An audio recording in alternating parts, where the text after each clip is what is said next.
Quand on était enfant, tu avais quelques programmes qui arrivaient à réussir toute la famille autour du canapé. Qui veut gagner des millions? Fort Boyard, Koh-Lanta, Le Big Deal, et au même titre que lui, un ancien gros classique fait son retour, Interville. Ce qui nous vient immédiatement en tête quand on pense à ce programme, alors que ça figure même pas dans le titre, ce sont les vachettes. Eh bien, cette année, elles disparaissent, alors que depuis le tout début de l'émission, elles ont toujours été présentes. Alors comment le jeu a traversé toutes ces années avec, et pourtant, aujourd'hui, elles disparaissent? Bonjour et bienvenue dans cette vidéo. Je vais tenter aujourd'hui de vous expliquer le pourquoi du comment Interville en est arrivé là, parce que pour le coup, on parle d'un jeu qui est très vieux. L'aventure commence parce qu'en 1962, le Tour de France n'a pas été diffusé à la télévision. Cataclysme qui arrive à cause d'un conflit entre la presse et le monde de la télévision. Pour pallier à ça, un certain Guy Lux, qui travaille déjà pour un programme de la chaîne, a eu une petite idée. Il souhaite s'inspirer d'un jeu télévisé qu'il a vu en Italie, dans lequel des villes s'affrontent autour d'un quiz et différentes épreuves un petit peu loufoques. Et le jeu s'appelle Campanile Serra. Bon, je sais pas si c'est ça la vraie prononciation. Eh bien, notre ami et Claude Savary réfléchissent à un concept dans le même style, mais beaucoup plus grandiose. Du coup, ils vont puiser leur inspiration dans les Landes françaises. Là-bas, il s'y passe depuis des siècles un jeu qu'on appelle la course landaise. Alors moi, à titre personnel, j'ai toujours vu inconsciemment Interville comme un jeu inspiré plutôt de la corrida espagnole. Mais vous allez voir que c'est pas du tout le cas. Puisque la Lande française est un jeu qui n'a aucun lien avec la corrida. Même si globalement c'est le même principe, bah apparemment ça n'a rien à voir. Les deux jeux sont vieux comme le monde et ont tous les deux évolué sans l'influence de l'autre. Bon, a priori parce que moi j'avoue que je suis un petit peu sceptique, dans le sens où la Lande française c'est quand même relativement proche de l'Espagne, et comme par hasard c'est un peu dans le même secteur qu'ils ont la même idée. Mais bon, la version officielle c'est ça, c'est qu'il n'y a pas d'influence entre les deux. Ceci étant, les deux jeux sont quand même très différents sur certains aspects. Notamment la corrida qui a quand même pour but final la mort du taureau. C'est d'ailleurs ce qui fait que c'est quand même l'objet de beaucoup de controverses. Et bien là, dans la Lande française, il n'est pas question de ça du tout. Déjà, faut savoir que ce sont uniquement des femelles et que c'est avant tout un show amusant avec des taureaux où il faut les survoler et les esquiver à la dernière seconde. Même si c'est vrai qu'au niveau de l'ambiance dans une arène, les tenues, les décors, tout ça est globalement identique aujourd'hui avec la corrida. Mais comprenez bien que pour la partie dramatique du truc, il se différencie complètement. Bref, du coup, nos amis s'inspirent de la course landaise et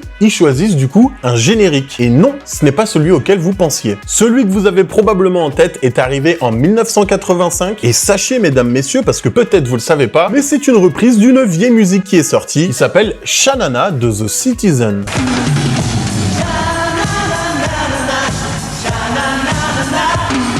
Et on reviendra sur ce point parce que vous verrez qu'il y a des petits changements à l'heure actuelle. Enfin voilà, leur jeu prend vie. Alors, le principe est le suivant. Faire s'affronter des villes lors d'un tournoi où ils vont s'affronter sur différentes épreuves. Pour remporter la victoire, il faut réussir un maximum d'épreuves dans lesquelles vous allez cumuler des points. Celle qui au final termine avec le plus de points, logiquement, l'emporte. Ensuite, elle passe au tour suivant, vu que c'est un tournoi, et petit à petit jusqu'à la finale et remporter la victoire. Et fait plutôt rare pour un jeu télé, sachez qu'Interville, il n'y a pas de gain. Le seul but ici, c'est de faire briller sa ville. Et la formule restera comme ça jusqu'à aujourd'hui. Il y a eu aussi plusieurs éditions assez différentes, comme celle internationale, où ce ne sont pas des villes de France qui s'affrontent, mais des pays. La dernière en date a été faite avec Gulli d'ailleurs. Du coup, Guy Lux présente son jeu, accompagné de plusieurs animateurs, pour mettre de la vie dans le show, et c'est une telle réussite que jusqu'en 1991, ce sera lui qui l'animera. Donc on est quand même pas loin de 30 ans. Ensuite, avec le temps, on a eu le droit à différents présentateurs, que vous avez peut-être connus petits, comme Jean-Pierre Foucault, et oui, il était dedans, Nagui, Tex, et dans une ou deux éditions, vous avez même eu Nelson Montfort, ou même Olivier Mine. Alors des épreuves, comme je vous l'ai dit, tu en as de toutes sortes à différentes éditions. Mais globalement, il s'agit de traverser le terrain ou l'arène dans des conditions plutôt drôles, un peu comme ça a été le cas sur Total Wipeout ou Ninja Warrior, en peut-être un peu moins extrême quand même. Et du coup, dans certains cas, ils doivent traverser le terrain avec la présence d'une vachette. Et même que quand elle débarquait, on entendait toujours ça.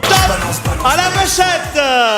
C'est parti, alors là il faut voir combien de fois elle va... Alors c'est un grand succès, les téléspectateurs adhèrent, les villes jouent complètement le jeu, et on a même le droit à la présence des maires qui viennent représenter leur ville. Et j'ai une épreuve ultra mythique qui va vous rappeler sûrement des souvenirs, et c'est ça à laquelle je pense le plus quand on me dit Interville, c'est le mur des champions. Faites entrer les champions, voici le mur des champions. C'est 38,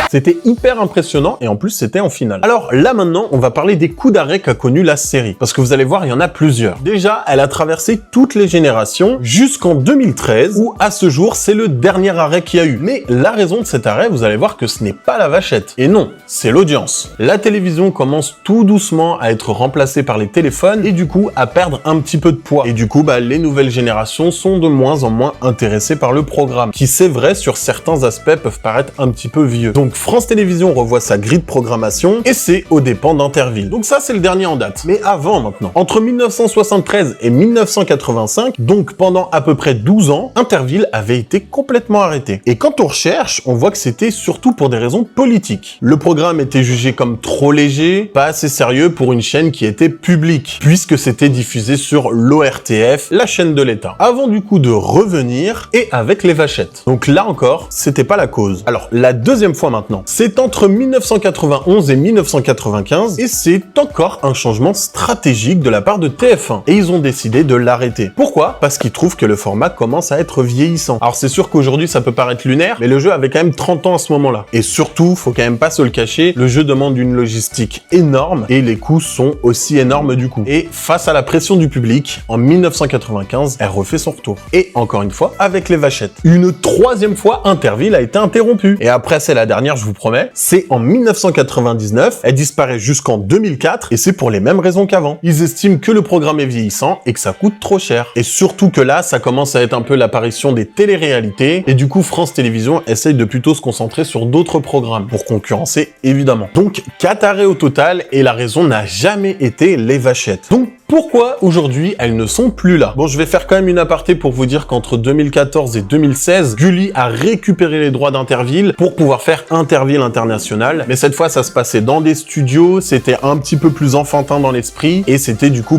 avec des pays. Vous aviez Johan qui présentait avec Cécile de Ménibus et du coup 3 saisons plus tard, ils ont décidé d'arrêter. Et c'est depuis qu'on n'en a plus jamais vu la couleur. Donc petit à petit avec le temps, Interville appartient au passé. Mais voilà, Nagui qui avait déjà présenté l'émission à l'époque, avec France Télévisions, reviennent en force pour essayer de le relancer en 2020. Qu'est-ce qui se passait en 2020? Le coronavirus, les amis. Quand il disait à ce moment-là que c'était un trou financier pour beaucoup de monde, franchement, il plaisantait pas. Donc ça a engendré énormément de pertes d'argent et c'est pour ça que le retour de l'émission n'est que pour cette année. Même si chaque année, ils ont tenté à chaque fois de la faire revenir. Du coup, Nagui annonce le retour d'Interville cet été, mais avec de gros changements. Premièrement, fini le générique mythique. Place à un tout nouveau.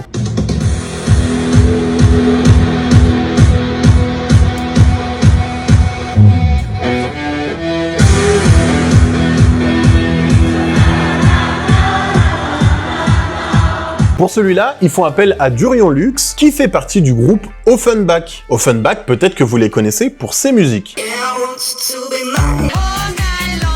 Et vous savez pourquoi ils sont partis chercher lui en particulier? Parce que Dorian Lux, c'est le petit-fils de Guy Lux. Donc il est très ému de devoir s'occuper de la nouvelle hymne d'Interville et il dit qu'il est même très impressionné par la tâche et qu'il ne sait même pas comment rendre hommage à son illustre grand-père du coup qui est le créateur de l'émission. Bon, maintenant vous vous demandez peut-être pourquoi ils ont changé le générique. Eh ben je vais vous le dire, c'est pour une raison très simple, les droits d'auteur les amis. Je vous ai dit à la base que c'était fait par un groupe de musique à l'ancienne. Eh ben ils ont pas réussi à se mettre d'accord pour reprendre dans la nouvelle saison. C'est du coup pour ça que cette fois, ils ont décidé de créer une musique spéciale pour l'émission. Du coup, là, il y aura plus de soucis. Donc, ils reviennent avec un nouveau logo qui ressemble quand même globalement aux anciens. C'est des petits liftings à chaque fois qu'ils lui font. Et le plus gros changement, disparition totale des vachettes. Et oui, ils ont décidé de se passer d'eux pour le retour d'Interville. Mais, il sera remplacé par Topa. Topa, qui va être une vachette mascotte, qui a été designée par quelqu'un qu'on aime beaucoup, l'auteur de Titeuf et les mini-justiciers, Zep. Et oui, du coup, on est en 2025 et depuis la fin en 2016, la société elle a quand même beaucoup bougé, notamment sur le bien-être animal. Les animaux quittent peu à peu les cirques, les zoos, et Fort Boyard lui-même y est passé, puisqu'ils ont dû se séparer de leurs tigres depuis 2022, alors que là-bas, les animaux n'étaient pas vraiment utilisés. Mais là, du coup, c'est l'incompréhension pour de nombreuses personnes, pour qui ça symbolise un petit peu la perte d'identité de l'émission. Nagui, à chaque apparition sur un plateau, devra se justifier et expliquer à chaque fois ses choix. Ils ont même dû faire face à une pétition qui demandait à ce que les vachettes soient remises dans Interville, tout ça soutenu par les Landais. Bah oui, pour eux, ça leur tient complètement à cœur. Et pour eux, la course landaise, c'est pas la corrida. Donc pour eux, pas d'amalgame. Et pour eux, le bien-être animal n'est pas du tout compromis dans ce cas. Ici, on est chez Jean Barrère, un ami. Il est éleveur de vaches landaises. Elles vont naître ici, peut-être qu'elles vont mourir ici, elles verront pas un abattoir. Il n'y a pas plus défenseur des animaux que les gens d'ici. Mais Nagui, du coup, pour s'expliquer, rappellera du coup cette anecdote. Moi, j'ai un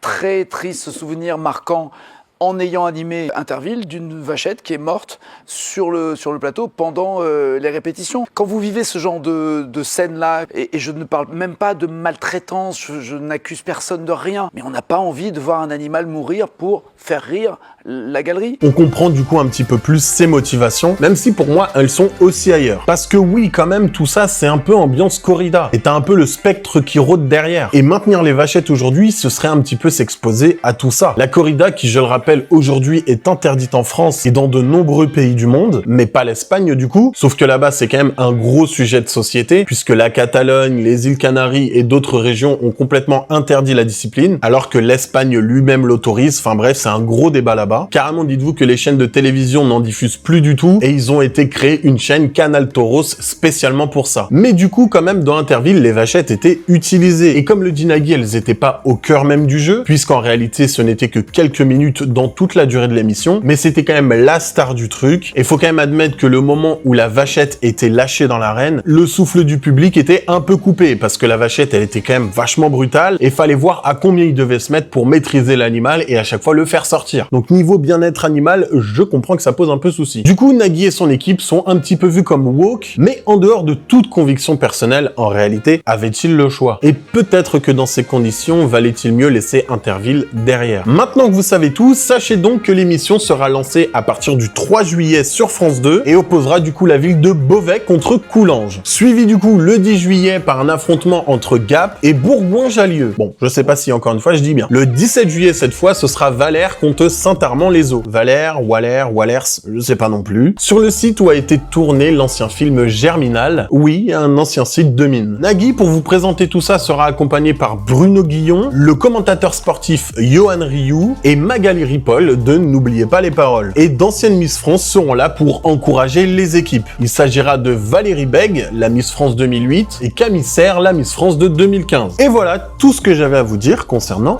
Interville. Merci énormément à vous d'avoir suivi cette vidéo. N'hésitez pas à vous tenir informé de l'actualité nostalgique en suivant mes comptes sur les différents réseaux sociaux, puisque j'essaye vraiment de vous tenir au courant de toute l'actualité nostalgique. Et n'hésitez surtout pas à me dire en commentaire ce que vous pensez du retour d'Interville. Quant à moi, je vous donne rendez-vous comme d'habitude le vendredi à 16h30. À la prochaine. Peace!